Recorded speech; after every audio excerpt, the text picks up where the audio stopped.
My dad laughed. Not the kind of nervous chuckle you make when you don't know what to say. This was a full, genuine laugh. Maybe dying will make you interesting, he said, leaning back in his chair like he'd just delivered the punchline of the year. I was lying in a hospital bed in the ICU, tubes in my arms, monitors beeping a warning soundtrack I couldn't escape. Sepsis had taken over faster than the doctors expected. My body was fighting for survival. My own father was entertained. That sentence, those 7 words, burned into my mind. I replayed them over and over until the rage drowned out the fear. So I made a decision. I canceled the credit cards, shut off the power, and let foreclosure take the house they loved more than me. This time, I wasn't going to save them. People always assumed my family was close. We had those perfectly staged Christmas photos, matching sweaters, and smiling faces plastered on holiday cards. But those pictures were just glossy covers, hiding the truth that for years, I was their personal safety net, not their daughter. When I landed my first tech job at 22, it felt like I'd won the lottery. The salary was more than I'd ever imagined earning fresh out of college. I thought it meant I could finally help my parents relax, let them enjoy life after years of working hard. And at first it felt good paying off their lingering credit card debt, covering a few bills, just this once. But just this once turned into every month. When Dad's truck needed a 3.0 transmission repair, I paid. When Mom decided the kitchen needed a remodel, I signed the check. When my older brother Derek couldn't keep up with his rent after losing yet another job, I covered it even though he spent his weekends drinking in Vegas. It didn't take long for my family to start expecting it. No thank you cards, no offers to pay me back. Just silence until the next emergency arrived. By the time I was 27, I was covering my parents' mortgage, Derek's car insurance, and half the utilities for a house I didn't even live in. If I ever hesitated or asked why, they'd guilt me. We raised you, Harper. Family helps each other. It's just money, you'll make more. I told myself they cared in their own way, that maybe they just didn't know how to express it. But deep down, I knew better. Their love was transactional, and I was the one making all the transactions. The cracks in our relationship widened the year before my ICU stay. I'd started setting small boundaries, saying no to funding Derek's business idea, refusing to pay for Mom's cosmetic surgery. They didn't like that. Dad went cold, Mom complained to relatives about my selfishness, and Derek simply stopped calling unless he needed something. Still, I never imagined they'd abandon me in a hospital bed. When the pneumonia hit, it felt like a bad flu at first. Within days, I could barely breathe. By the time I was rushed to the ER, my oxygen levels were dangerously low. I remember thinking, at least my family will be here soon. But the first text I got wasn't, "We're on our way." It was a photo. Dad, drink in hand, grinning on a Las Vegas golf course. Caption: living my best life. I stared at that photo as the nurse adjusted my oxygen mask, and something inside me began to splinter. I just didn't realize yet that this was the start of the end. The day everything snapped started at 4:12 a.m. A nurse's voice pulled me from a fevered haze. "Harper, your temperature's spiking again. We need to run more labs." Her face was calm, but I caught the quick glance she exchanged with the attending physician. My lungs burned with every shallow breath, and my hands shook under the blanket. They told me later I was already in the early stages of sepsis. I just remember the fear, the kind that makes you want to hear a familiar voice, someone who will tell you you're going to be okay. So I reached for my phone. Dad and Mom lived less than 3 hours away. Derek was even closer. I figured they'd drop everything when they heard. The first call went to Dad. It rang twice before going to voicemail. I tried Mom voicemail. Derek picked up on the 4th ring, his voice groggy. "What's up? It's early. I'm in the ICU," I said, my throat raw. "It's bad, Derek. Can you get Mom and Dad and come here?" A pause. "Yeah, probably not. They're in Vegas this weekend. Dad's got some golf thing. Mom's at the spa. I'm here for the blackjack tables." I thought I'd misheard. "You're in Vegas too?" "Yeah, why?" "Because I'm in a hospital bed with an infection that might kill me, that's why." He sighed, like I was overreacting. "Look, I'll let them know, but it's all prepaid. Flights, hotels, you get it. I hung up without another word. Hours later, I got my answer not through a call, but through social media. My father had posted a group shot from the golf course. 3 men in polo shirts, beers in hand, the desert sun blazing behind them. Caption: good times with great friends. Life's too short. Life's too short. I was scrolling through those photos, seething, when my phone buzzed. A text from Dad. Maybe dying will make you interesting? No smiley face, no JK, nothing. Just words cold, deliberate, meant to cut. I stared at the screen, the beeping of the heart monitor syncing with the thud of my pulse. For a moment, I thought I might cry. Instead, I felt something else: clarity. Years of being their safety net, the endless handouts, the guilt trips, all of it aligned into one sharp truth. They didn't see me as a daughter. I was a resource, and I was running out. Lying there, tethered to IV lines, I decided 2 things. 1, I would survive this. 2, when I did, I'd make sure they'd never use me again. The first part was in the doctor's hands. The second was all mine.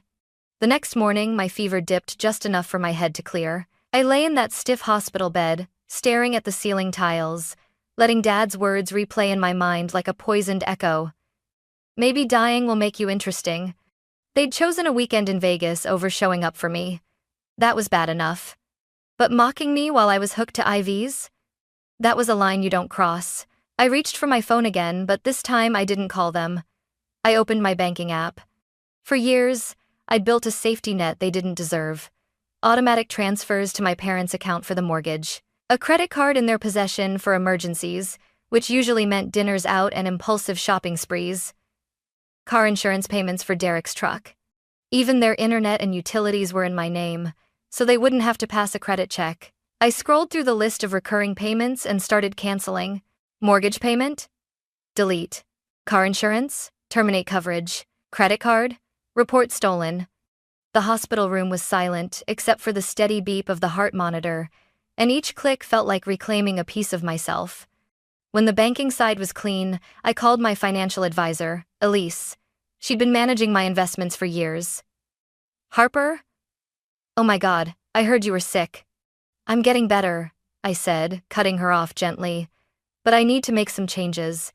Remove my parents and Derek as beneficiaries on all accounts. Effective immediately. She hesitated. That's a big step.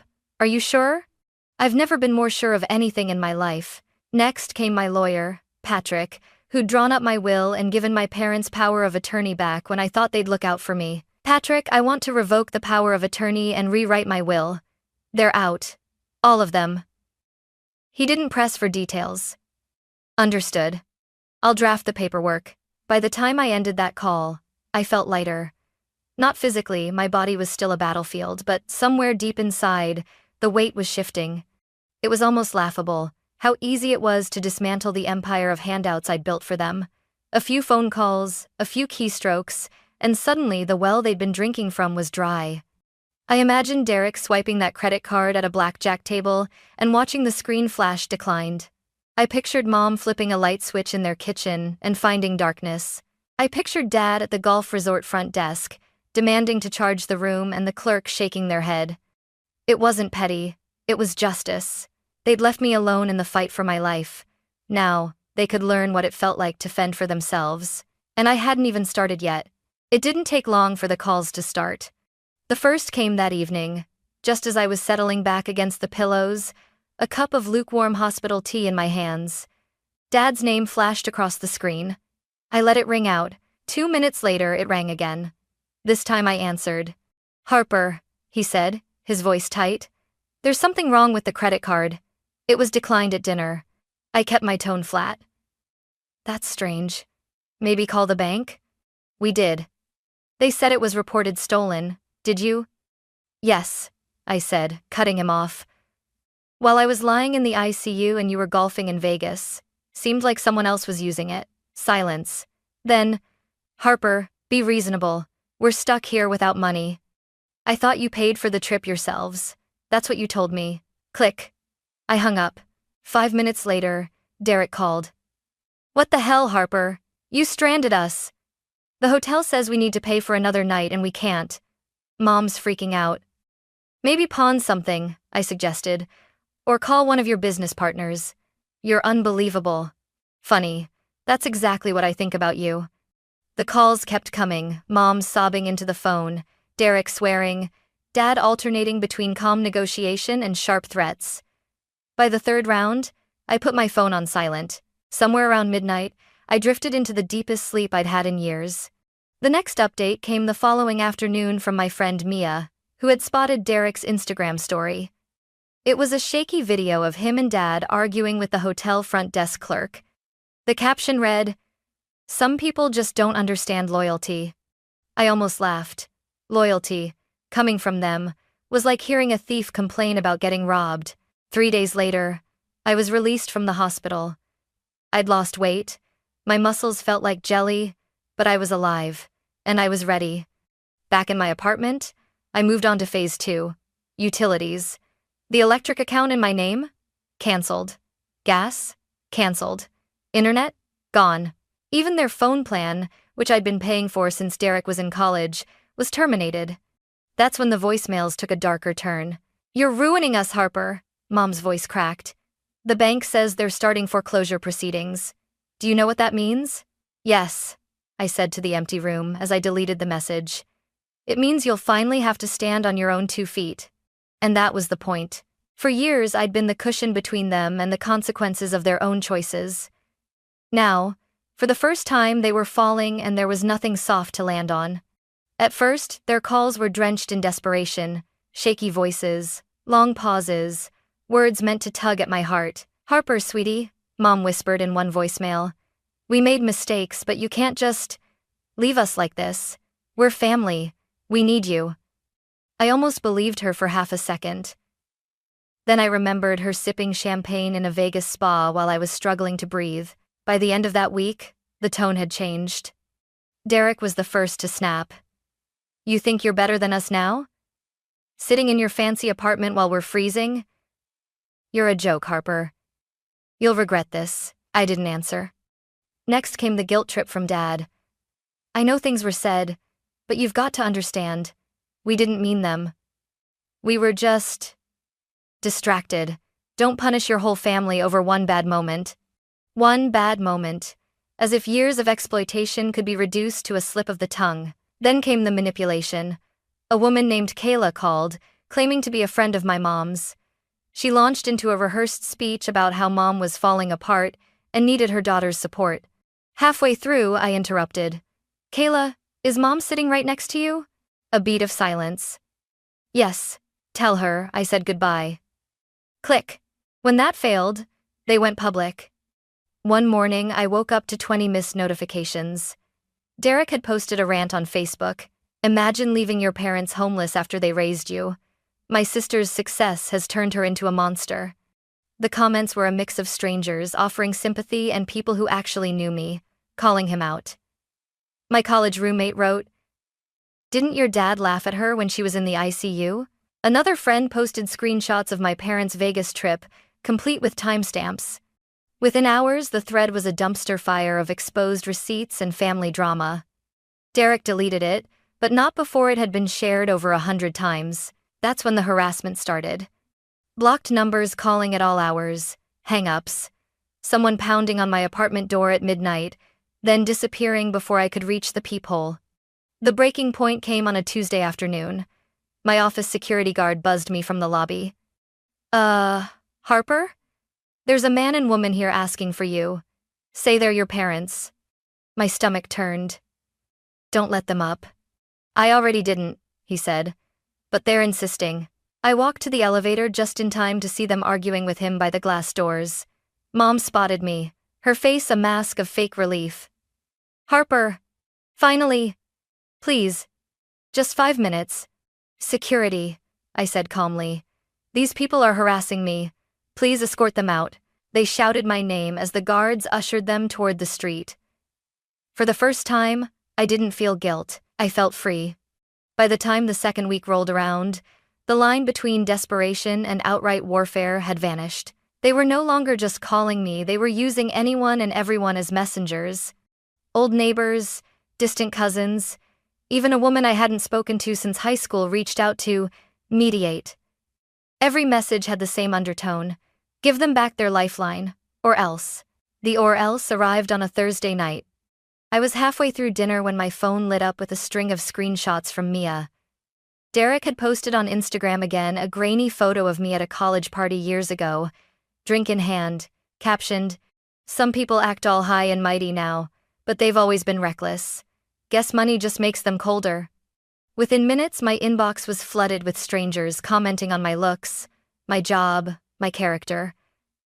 But the thing about playing dirty online is that it leaves a trail, and my friends knew exactly how to follow it.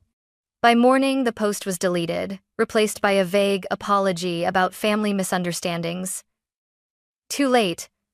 I had the screenshots. That weekend, I got a knock at my apartment door. Not pounding this time, deliberate, steady knocks. I opened it to find a manila envelope lying on the floor. No one in sight. Inside was a single sheet of paper. Notice of foreclosure. They'd lost the house. Hours later, the calls began again, but this time they were frantic in a different way. "Harper, you have to help us," Dad pleaded in one voicemail. "The bank says we have weeks before they take everything. If you just co-sign another." I didn't even listen to the rest.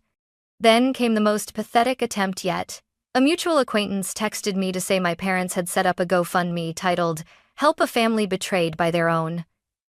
The description painted me as unstable, vindictive, and ungrateful. They made one fatal mistake. They left it public. Within a day, people from my professional network found it. Comments poured in. "This is pure manipulation. I've worked with Harper for years. She's one of the most generous people I know. If you're the parents who abandoned her in the ICU, you should be ashamed." The page vanished less than 48 hours later. By now, I wasn't just angry. I was done. Done with the calls, the lies, the smear campaigns. So I called Patrick, my lawyer. "I want to file for a restraining order," I told him. "Against all three: Dad, Mom, and Derek. Harassment, defamation, attempted interference with employment. You've got a case," he said. "Are you ready for this to go public?" "Yes." The hearing was set for 2 weeks later. They showed up dressed like they were attending a wedding, smiles plastered on their faces as if charm could erase the paper trail. Dad spoke first, painting a picture of a fragile daughter who had misunderstood their intentions. Mom dabbed at fake tears, saying they'd been too poor to travel to my bedside. Derek claimed I had turned cold and was destroying the family over nothing. When it was my turn, I didn't raise my voice. I didn't have to. I slid a thick folder across to the judge. Inside, screenshots of Dad's text. "Maybe dying will make you interesting." Instagram posts from their Vegas trip. The GoFundMe page. Voicemails laced with threats. Security reports from my office detailing the lobby incident. I finished with one sentence. "Your Honor, these people didn't just abandon me when I almost died, they mocked me for it. And when I stopped paying for their lives, they tried to destroy mine." The judge didn't even hesitate. A temporary restraining order was granted on the spot, with a hearing for a permanent one scheduled a month later. As we left the courtroom, Mom reached for my arm. "Harper, we can work this out." I stepped back. "No. You made lawyers and judges necessary when you chose harassment over accountability." 3 weeks later, the permanent order was issued.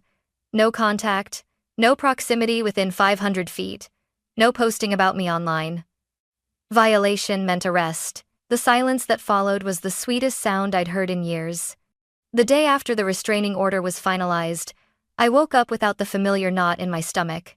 No buzzing phone, no new smear post to screenshot, no pounding on my door. Just quiet. It was the kind of quiet that makes you realize how loud the chaos used to be. A week later, Mark, my old boss, called. "Harper, I know you're still recovering, but there's an opportunity you need to hear about." The opportunity was a director of cybersecurity position at a fast-growing tech firm, Argent Solutions. Twice my old salary, stock options, and a budget big enough to actually make the changes I'd always dreamed of implementing. They'd heard about a breach I'd prevented in my previous job and wanted me to build their entire security division from the ground up. I didn't even need to think about it. I accepted. My first day felt like stepping into a parallel universe. Corner office, a team of skilled engineers, and leadership that actually respected me. At lunch, the CEO leaned over and said, "The work you did saved our partners millions. We don't take that lightly." Meanwhile, my family was unraveling. Sebastian, my cousin, one of the few relatives who hadn't turned on me, kept me updated without me even asking. "Derek's out of work again," he said in one call. "Your mom's been posting those vague Facebook statuses about being betrayed by blood. Your dad's picking up shifts at a warehouse. They're renting a one-bedroom and arguing constantly." I didn't feel satisfaction, exactly. More like a deep, unshakable certainty that I'd made the right call. Then came the story that made me laugh out loud. Sebastian called, voice half amused, half embarrassed. "Your mom got caught shoplifting, makeup and a wedge of imported cheese. She told the store manager it was your fault." "Let me guess," I said. "She told him I abandoned her while she was struggling." "Exactly. But the manager's daughter had been in the ICU last year. He wasn't buying it. The charges were eventually dropped, but the story made the local news. The headline, 'Local Woman Blames Daughter for Shoplifting Arrest,' was enough to make sure the gossip reached every corner of town. While they were busy blaming me for their own downfall, I was building something worth protecting. My apartment lease ended, and I bought a house in the hills with a view of the city skyline. I adopted a golden retriever named Cooper, who greeted me like I was his entire world every time I walked through the door. I started hiking again, joined a cooking class, and even let myself date without the constant fear that someone would try to dig into my family drama. That's how I met Daniel, a financial analyst with a dry sense of humor and a knack for remembering the smallest details. From the start, I told him the truth that my parents and brother were out of my life for good. I expected him to flinch, maybe even walk away. Instead, he said, "It sounds like you did the healthy thing. Most people never get out." It was strange, letting someone in without the weight of all that baggage on my shoulders. But it was also freeing. For the first time in years, my life was mine. It had been nearly 2 years since the Vegas weekend when I spotted him, my father, in the frozen foods aisle of the local grocery store. He looked smaller somehow, thinner, older, like life had chipped away at him piece by piece. He was holding a coupon booklet in one hand, studying the sales on generic frozen dinners. When he noticed me, his expression shifted from surprise to something I couldn't quite name. Maybe shame, maybe resignation. "You look good," he said quietly. "Healthy, I am," I replied. He hesitated, then spoke. "I know we messed up, Harper. I know we failed you when you needed us most. I don't expect forgiveness, but I wanted you to know I understand what we lost." It was the first time any of them had taken responsibility. No excuses, no spin. "Thank you for saying that," I told him. "But understanding what you lost doesn't undo the damage." He nodded slowly. "I know. I hope someday you might give us a chance to show we've learned." "Maybe someday," I said, though we both knew the chances were slim. Right now, I'm focused on the family I'm building with people who actually care. As I walked away, I felt an unexpected pang. Not guilt, not regret, but pity. Pity for someone who had traded love for control and ended up with neither. That night, I sat on the veranda of my new home, Daniel beside me, Cooper asleep at our feet. The city lights twinkled below, a quiet reminder of how far I'd come. I thought about that girl in the ICU, fever burning through her, believing her family would come. I thought about the text that shattered that illusion. "Maybe dying will make you interesting." And I thought about how, in that moment, I chose myself. The strange thing about revenge is that the best kind isn't about hurting those who hurt you. It's about living so well that their absence becomes a blessing, not a wound. They assumed losing me would be temporary, that I'd crawl back with my checkbook and my forgiveness. Instead, they lost the best thing that had ever happened to them, and I finally got the life I'd been too busy funding theirs to realize I wanted. That's a trade I will make every single time.